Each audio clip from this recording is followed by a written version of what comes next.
What Camilla realised behind closed doors at Windsor Castle was not just a temporary loss of public attention, but the total evaporation of her carefully constructed empire. In less than a minute, as the heavy wooden doors of the State Banquet Hall opened, everything she had spent 3 decades meticulously building was shattered.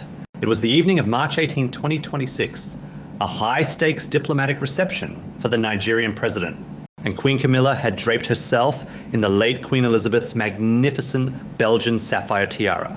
She stood at the pinnacle of her existence, bathed in diamonds and untouchable authority, believing the institution finally belonged to her. But then Catherine, the Princess of Wales, walked into the room. She was not just attending a banquet, she was executing a flawless, devastatingly precise institutional checkmate.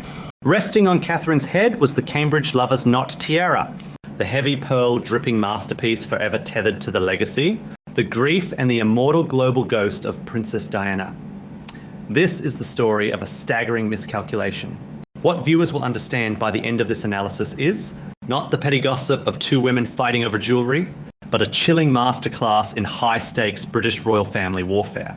We will unpack the secret administrative power grab Camilla attempted during Catherine's darkest hours of medical vulnerability, how Prince William and Princess Anne quietly uncovered the paper trail, and the silent, ruthless retaliation that followed. Most importantly, we will dissect the devastating realization that struck Camilla that night in Windsor.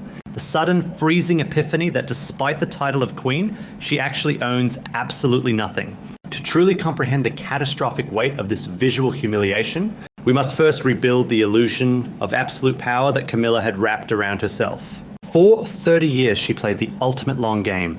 She endured public hatred, navigated the treacherous waters of palace public relations, and slowly sanitized her image from the reviled third person in a marriage to the indispensable rock of the monarchy. Her strategy was always the same, which was the gradual, methodical erasure of Diana's legacy.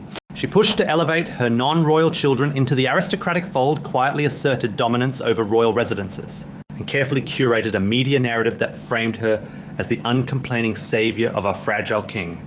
By late 2023, as she comfortably wore the crowns that once seemed utterly out of reach, Camilla believed the metamorphosis was complete. She believed she had Charles completely controlled and the ancient administrative machinery of the palace entirely subdued to her will. This illusion of supreme invincibility reached its peak during the most somber chapter of recent royal history. In early 2024, when Catherine was diagnosed with cancer and vanished into a deeply private battle for her life, a massive power vacuum opened at the heart of the monarchy. With King Charles also facing severe health crises, Camilla stepped into the void. This was her moment of ultimate unchallenged supremacy. Behind the palace gates, what appeared to be true was a quiet but aggressive consolidation of authority. Without the radiant youthful presence of the Princess of Wales to eclipse her, Camilla became the sole focal point of the crown. She hosted the events, dictated the visual optics, and crucially began to exert heavy influence over the royal vaults. It was during this fragile period that the trap was born. Royal insiders and historians noted subtle but unmistakable shifts in administrative protocol.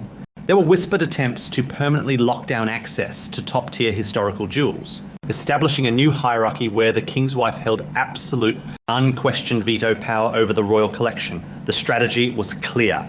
When Catherine eventually returned from her grueling chemotherapy treatments, she was meant to return as a diminished, subservient figure, thoroughly outranked by a queen who had single-handedly carried the monarchy through its darkest winter. Camilla believed she had rewritten the institutional rules while nobody was looking, but William was looking. The Prince of Wales does not scream, he does not leak frantic complaints to the tabloids, and he does not engage in public shouting matches. He operates with the silent, enduring grief for his mother and the lethal, weaponized restraint of a future king. Alongside Princess Anne, the fierce, unapologetic protector of the crown's true bloodline, William monitored the shifting protocols. They saw the subtle administrative tricks meant to isolate Catherine and erase Diana's lingering shadow, and they chose to do nothing immediately. They let Camilla build her house of cards higher and higher, knowing exactly how fragile the foundation was. The retaliation, when it came, was a masterpiece of cold institutional maneuvering. It was not enacted with a reprimand, but with a simple requisition form. March 18th, 2026 was not just the date of the Nigerian state banquet. It was also Mother's Day in Britain. The detail matters deeply. Weeks before the event, The Office of the Prince of Wales submitted a formal request to the keepers of the royal collection. They did not ask for just any headpiece, they called for the Cambridge. Lover's knot. This tiara is not merely a sparkling accessory. Valued at an estimated $135 million. It is a national treasure soaked in history and sorrow. Commissioned in 1913 by Queen Mary, the headpiece features 19 diamond arches and dangling Baroque pearls. It is notoriously heavy. When Princess Diana wore it, the sheer weight of the diamonds and pearls reportedly gave her blinding headaches. Yet, she wore it repeatedly. She endured the physical pain because she understood the assignment. The tiara was the ultimate symbol of the Princess of Wales. A mantle she carried with grace despite the agony it caused her behind closed doors. When Diana was stripped of her Royal Highness title upon her divorce in 1996, the lover's knot was taken from her and locked away in a dark vault. A silent prisoner of palace politics. By requesting this specific tiara for this specific night, William and Catherine engineered an unavoidable trap. What could Camilla or Charles possibly do? To deny a cancer survivor the right to wear a historic tiara honouring her. Husband's late mother on Mother's Day would be a public relations suicide mission. The administrative protocol had been weaponized perfectly. The request bypassed Camilla's newly constructed barriers and rested on the undeniable, bulletproof justification of heritage and duty. The trap was set and Camilla walked right into it, completely blind to the fact that her empire was about to be dismantled in front of the world's cameras. When Catherine entered the state banquet at Windsor Castle, the atmospheric shift was violent. Camilla had positioned herself as the glittering center of gravity. But the moment Catherine appeared in a stunning gown by Andrew G.N., wearing the lover's knot and earrings that belonged to the late Queen Elizabeth, the room held its breath. The visual contrast was a devastating forensic proof of shifting power. Camilla's sapphires suddenly looked heavy, antiquated, and irrelevant. The cameras immediately pivoted, ignoring the Queen entirely to capture the resurrected Princess of Wales. Catherine stood tall, a survivor of unimaginable private trials, carrying the immense physical and historical weight of Diana's crown with effortless majesty. In that singular blinding flash of camera bulbs, the psychological destruction of Queen Camilla was absolute. It was not just that she had been upstaged at her own banquet. It was the horrifying cold realization of what this moment actually meant. The lover's knot was a glaring $100 million reminder that Diana was not erased. Diana was right there, living through the uncomplaining sacrifice and flawless execution of Catherine. Camilla looked at the younger woman and realized the agonizing truth. The public did not belong to her. The legacy did not belong to hers. As the banquet proceeded, reports began to leak from royal sources of a breakdown behind the scenes. Eyewitness accounts and whispers from the corridors of Windsor suggested that Camilla was visibly distressed, allegedly reduced to tears in the private anterooms. She had been humiliated, visually demoted in front of international heads of state and the entire British establishment. In her moment of staggering panic, her carefully constructed illusion shattered. Camilla turned to the one person who was supposed to be her ultimate shield. She looked to King Charles, expecting him to intervene, expecting him to assert his sovereign authority and reprimand his son and daughter-in-law for this blatant act of institutional defiance. She expected the man she had controlled for decades to save her, but King Charles simply looked away. That devastating silence from King Charles was not just a failure of a husband to protect his wife, it was the ultimate institutional surrender. In that quiet, agonizing moment where he averted his gaze, the entire dynamic of the British monarchy shifted permanently. Charles did not turn away because he lacked affection for Camilla, but because he was paralyzed by the inescapable reality of his own fading reign. He is a transitional king navigating severe health battles, acutely aware that his power is a sunset while his son's power is the dawn. Charles understood instantly what Camilla was too panicked to see. To publicly defend his wife against the memory of Diana on Mother's Day would have triggered an institutional crisis he simply did not have the political capital to survive. By choosing silence, Charles silently confirmed the brutal truth. William is now calling the shots. This is where the story changes from a tale of palace hurt feelings to a chilling study in commercial desperation. To truly understand the sheer terror Camilla allegedly felt in those private anterooms at Windsor, you have to look past the diamonds and examine the ledgers. The illusion of absolute power only works if you actually own the ground you stand on. Camilla does not. Despite her title, despite her decades of strategic maneuvering, Queen Camilla possesses no independent sovereign wealth. She does not own Buckingham Palace. She does not own Windsor Castle. She does not control the billion-dollar real estate empire known as the Duchy of Cornwall. The duchy, which funds the private lives and massive estates of the heir to the throne, belongs entirely and exclusively to Prince William. When you strip away the velvet ropes and the royal titles, the administrative reality is staggering. Camilla's entire lifestyle, her security, her access to the grand estates, and her ability to borrow from the royal vaults are entirely dependent on the heartbeat of a frail king. She is a tenant of the crown, not the landlord. The moment King Charles passes, her status instantly shifts to that of a dowager queen, entirely at the mercy of her stepson. A stepson who has spent his entire life quietly guarding the legacy of the mother she replaced. The lover's knot tiara resting on Catherine's head was not merely a tribute to the past. It was a terrifyingly bright spotlight on Camilla's precarious future.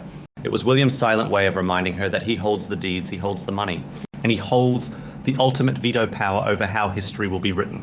This calculated retaliation reveals the new order of the monarchy. Catherine's deployment of Diana's legacy is a masterclass in weaponized grace. When Catherine spoke about her engagement ring, the famous sapphire that once belonged to Diana, she mentioned a detail that felt like a quiet, fateful decree. She noted that the ring did not even need to be resized when William proposed. It fit her perfectly. That detail matters profoundly. It was an early psychological clue that Catherine was not just stepping into a vacancy, she was stepping into a destiny that had been violently interrupted. She was built for the weight of that ring, just as she is built for the excruciating weight of the lover's knot tiara. Every time Catherine wears that specific tiara, she achieves something mathematically impossible.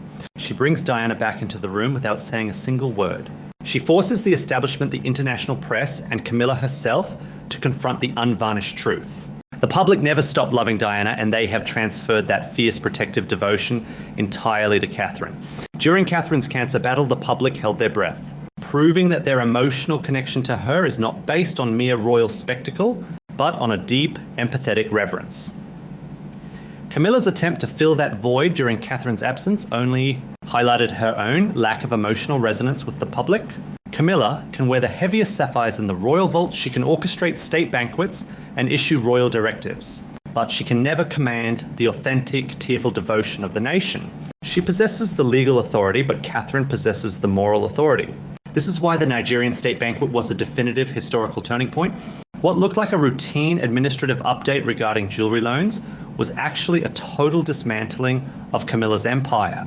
William and Catherine proved that they do not need to rewrite the rules to win. They only need to enforce them flawlessly. They use the ancient protocols of the institution to protect the institution. By invoking Mother's Day, by honouring a fallen princess, and by demonstrating absolute, uncomplaining duty, Catherine stripped Camilla of her narrative dominance. The king's wife was left with nothing but her borrowed jewels and the cold realization that her 30-year campaign to erase the people's princess had failed spectacularly. The story of the lover's knot tiara is no longer just a story of a 1913 royal commission or a tragic princess of the 1990s. It is the story of survival. It is the story of a modern Princess of Wales who walked through the fire of severe illness, endured the silent, aggressive plotting of her rivals, and emerged not with a demand for pity, but with a display of unyielding strength. It is a testament to Prince William's lethal patience and his unwavering commitment to ensuring that his mother's sacrifice was not in vain. The crown Camilla wears today was won through decades of controversy and scandal. But the crown Catherine will wear tomorrow has been forged in silent, flawless endurance. In the high-stakes game of British royal power dynamics, the ultimate victory does not go to the one who complains the loudest or schemes the most aggressively. It goes to the one who understands how to wield the immense, crushing weight of history without ever losing their balance. Catherine has found her balance, and in doing so, she has secured the future of the monarchy. If this deep dive into the hidden power dynamics and institutional maneuvering of the royal family changed how you see the headlines, leave a comment below with your thoughts on Catherine's silent strategy. Subscribe to the channel for more forensic analysis of the world's most powerful institutions, because the real story is never what they tell you in the official press release.